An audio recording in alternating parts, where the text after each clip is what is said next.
Assalamualaikum warahmatullahi wabarakatuh. Alhamdulillahirabbil alamin hamdan katsiran thayyiban mubarakan fihi. Allahumma rabbana lakal hamdu kama yanbaghi li jalalika wajhikal karim azim sultanik.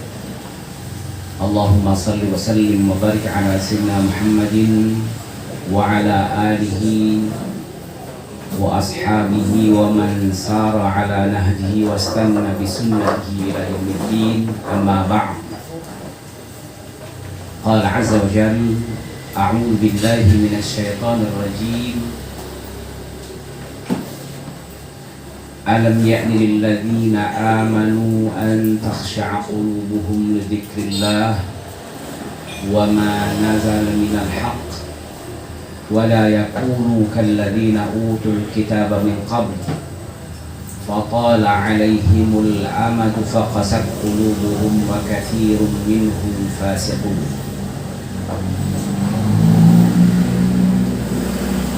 وقال عز وجل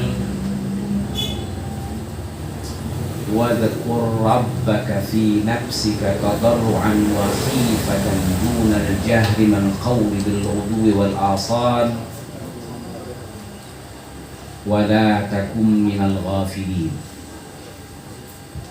صدق الله العظيم وصدق رسوله الكريم ونحن على ذلك من الشاهدين والحمد لله رب العالمين. Yang saya hormati dan saya muliakan bapak-bapak, ibu-ibu, hadirin yang berkesempatan hadir dalam majlis ilmu pada kesempatan kali ini, yang nawaitunya memang selain untuk mempererat hubungan silaturahim, juga menambah pengetahuan yang akhirnya pengetahuan tentang agama ini atau ilmu agama ini akan mempengaruhi kualitas amal ibadah kita, karena tidak ada manfaatnya kalau ilmu tidak diamalkan. Karena tidak penting berapa banyak yang kita ketahui, yang terpenting adalah apa yang kita ketahui kita amalkan dan merubah cara pandang perilaku kita untuk melihat dunia ini, untuk interaksi dengan alam ini. Dan itulah pesan agama sesungguhnya. Agama adalah melahirkan pribadi-pribadi yang bertanggung jawab, yang menjadikan sikap dan perilaku titik tolak landasannya adalah mencari ridha Allah Subhanahu wa ta'ala. Oleh karenanya definisi orang yang paling baik beragamanya menurut Nabi sallallahu alaihi wasallam, min husnil islamil mar'i, termasuk dari baiknya beragama seseorang, tarkuhu ma la ya'ni, meninggalkan sesuatu yang tidak bermanfaat. Meninggalkan yang pertama adalah diharamkan oleh Allah Subhanahu wa ta'ala, itu otomatis harus diharamkan, ditinggalkan. Lalu meninggalkan sesuatu yang tidak mendatangkan faidah baik kehidupan dunianya ataupun akhiratnya. Semakin berkualitas beragama seseorang, semakin cerdas dalam menyikapi hidup ini. Agama bukan simbol-simbol peci, bukan pakaian jubah ini, bukan pakaian koko, itu bukan agama. Agama adalah satu nilai-nilai yang dirasakan oleh orang lain, bahwa kita ini memancarkan nilai-nilai ajaran langit yang dapat dirasakan oleh penduduk bumi. Agak berat dikit penyampaian saya, karena saya melihat ada pencemaran atas nama agama yang dilakukan oleh oknum-oknum yang tidak bertanggung jawab. Iblis berjubah malaikat, maaf saya gunakan istilah demikian, tapi yang hal ini justru memunculkan stigma yang tidak baik kepada orang-orang yang mukhlisin, al-'abidin mukhlisin.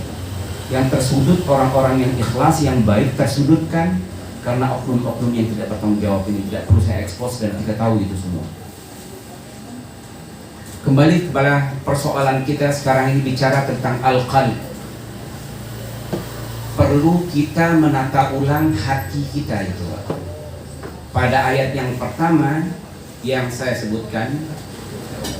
Maaf, kemarin itu ada papan tulis, sekarang nggak ada lagi. Asal telat lewat Pak. Saya ini dosen Bu, kalau ngomong 3 jam itu biasa baik. Ya, materinya banyak yang saya sampaikan. Ayat yang pertama itu saya terjemahkan dulu, alam ya'ni lil ladzina amanu an takhsha'a qulubuhum li dzikrillah. Bukankah sudah tiba masanya? Alam ya'ni lil ladzina amanu, bagi orang-orang yang beriman kepada Allah, an takhsha'a qulubuhum, untuk menundukkan hatinya, li dzikrillah, untuk mengingat Allah. Wala takunu kalladzi, dan jangan mereka mencontoh orang-orang yang Allah turunkan utul kitab min qabl, Allah turunkan kitab-kitab kepada mereka. Orang-orang Yahudi dan orang-orang Nasrani Allah turunkan kitab. Fatala alaihimul amad, begitu rentang masa yang panjang Allah menyebutkan mereka mengabaikan, mereka meninggalkan ajaran-ajaran Allah, sehingga apa yang terjadi? Faqasat qulubuhum, hati mereka menjadi keras dan membatu. Qaswah artinya di sini adalah terjadinya pengerasan untuk membangkang Allah Subhanahu wa taala. Wa katsirum minhum fasiqun. Kalau hati sudah keras, maka kebanyakan mereka adalah orang-orang yang melakukan kemaksiatan kepada Allah. Fasik namanya. Fasik itu artinya orang yang tidak taat atau melakukan kemaksiatan kepada Allah Subhanahu wa taala. Ayat yang kedua itu berbicara tentang bagaimana Rasulullah sallallahu alaihi wasallam diperintahkan oleh Allah, wadhkur rabbaka fi nafsik, ingatlah Allah dalam dirimu, dalam hati, tadarruan wa khifah, zikir yang memang didasari dengan ketertundukan hati, memelas, khifah dengan penuh ketakutan, rasa takut dengan azab Allah, khifah dengan penuh kesenyapan, karena ketika kita suaranya perlahan, kita bisa lebih fokus dengan apa yang kita ucapkan.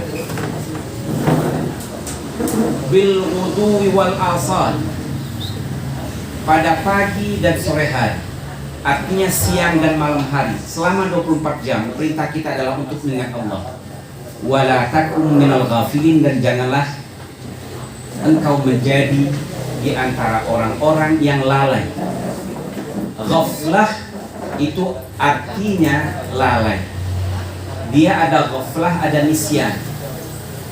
Ghaflah itu artinya meninggalkan sesuatu pekerjaan yang diperintahkan oleh Allah secara sadar. Saya ulangi lagi, ghaflah tarku fi'lin bi ikhtiyarin, meninggalkan satu perbuatan yang Allah perintahkan dengan kesengajaan, dengan kesadaran. Tahu kita meninggalkan itu. Nisyan, meninggalkan tarku fi'lin min duni ikhtiyarin, dengan ketidaksengajaan. Jadi beda kan? Jika sengaja ditinggalkan, itu terjadi pengabaian namanya. Sederhananya, kita sudah tahu peraturan kalau bermotor harus pakai helm. Tidak pakai helm, itu lalai namanya. Tapi maaf, orang-orang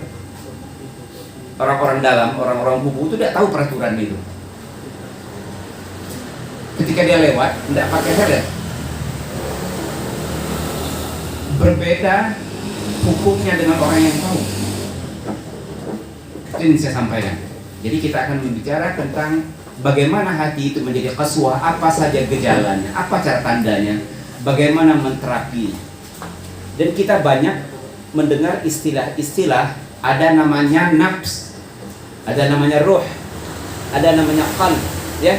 Dengar itu Bapak Ibu ya. Pernah? Qalbun, ya. Kadang-kadang disebut nafs, kadang-kadang disebut ruh. Apa sih bedanya? Nafs itu adalah penyatuan antara ruh dengan jasad, itu biasa disebut dengan nafs. Maka Al-Quran menyebutkan wa nafsin wa ma sawwaha, demi jiwa, bukan jiwa sih, tubuh yang bernyawa artinya. Ini kita nih. Kalau sudah mati dah ruh, kita namanya bukan lagi, ya, tidak ada. Makanya istilah nafs itu kadang-kadang berarti juga ruh. Tapi nafs adalah ketika ruh itu melekat pada rongga tubuh, itu namanya nafs. Jadi saya ingin pisahkan, ada namanya ruh, ada namanya jasad. Penggabungan antara jasad dengan ruh itulah namanya nafs. Ini makna secara umumnya, ya. Maka selalu digunakan dalam ungkapan pernikahan itu apa? Wa min ayatihi an khalaqakum min anfusikum azwaja. Anfus, ya, artinya jiwa. Jiwa yang artinya yang hidup, bukan ruh. Ya, jiwa dan ruh ini digabungkan. Oke. Oke. Videonya di pause dulu. Video. Oh.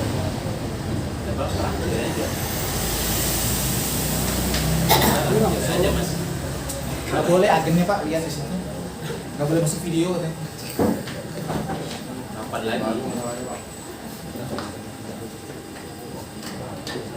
Mau tahu orang Pak asistennya Pak Sadada. Ya.